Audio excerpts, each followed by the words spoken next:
Hello, Suhrus Minahan, Talk Cosmos, and this is the dual chat. And today I have my Moonbeam team panel member, Sarah Stromley, as a guest talking about the full moon that is on January 12th here in Seattle at 9 p.m. And Sarah has a site, Brain Body Therapy. Okay, I'll bring that chart up, Sarah, and I am all ears. So this Capricorn new moon is conjunct Pluto.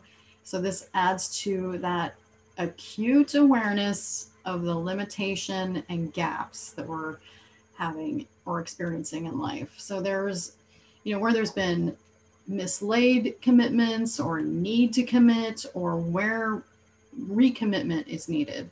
So Capricorn energy with this moon prefers action and commitment over intention and dialogue. It's just a great time to put action to goals. Capricorn has more tolerance for discomfort, and with this moon sign, usually more self-discipline and willingness to climb to new heights.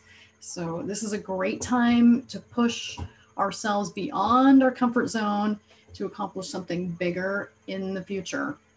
And the depositor of this new moon of Capricorn is also invested in making a lasting legacy, protecting one's heritage.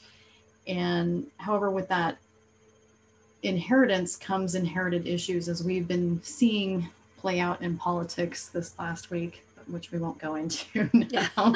Yeah, and that's Saturn, right? Yes. Saturn in Aquarius. Yes. Beautiful.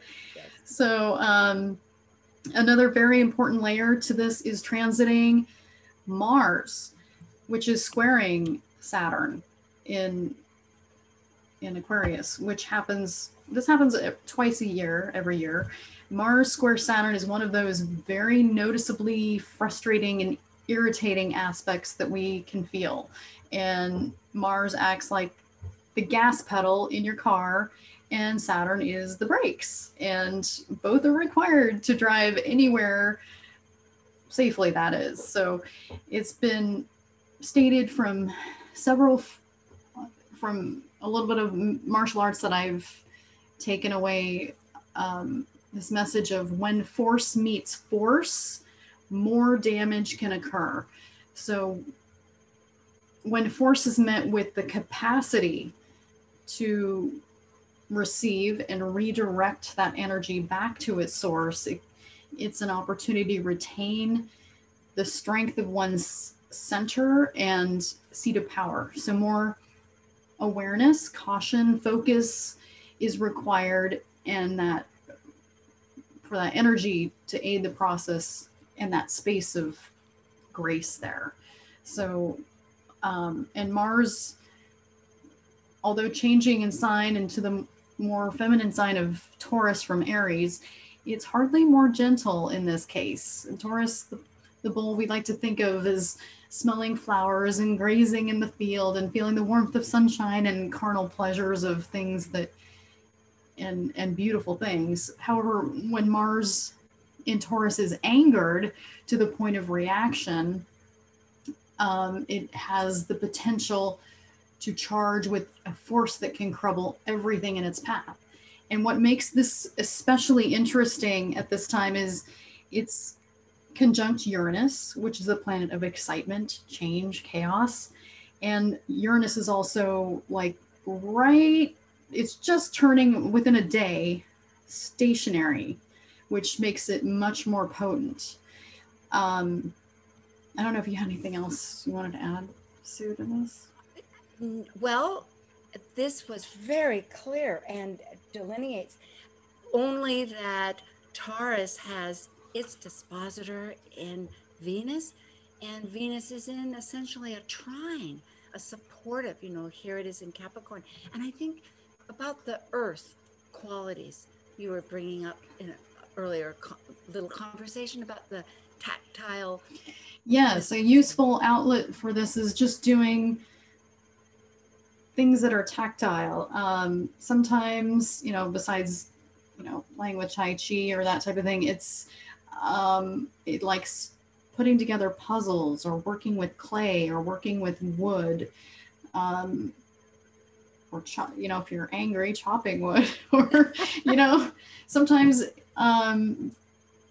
it just needs an outlet some way that's physical. So at one time in my life, I was really frustrated at an old set of plates that I didn't want anymore. I threw them across the space where it just smashed on the other wall, and it just felt so um, so relieving that way. That is so fascinating because using uh, porcelain in any or china, however it is, the dishes, those chips can be used as a mosaic, and Yeah. mosaics often are such a creative outlet and not necessarily a feature that as a art form that this society uses, but one sees them here in Kailua Kona. The open malls have huge, great big 10 feet gorgeous murals that have just astounded me, and I've tried collecting different things. But that create this idea of taking the shards, as they're called, and the pieces and recreating something physical. And it's Yes. always a step, this idea too of action, that the universe loves action. So if we can take a one step, it'll build to something else. And you have 3 minutes. I would love to hear about the flowers that you were going to talk about. Yeah, I have a couple flowers if we have time. I don't know if you can see that Yes, I yet. can. Okay, Walnut, my so favorite nut. walnut, it was just pulling at this time because I just think it really is great for aiding adapting to change and with making smooth transitions. It helps with this sense of or oversensitivity to outside influences that can just throw us off track.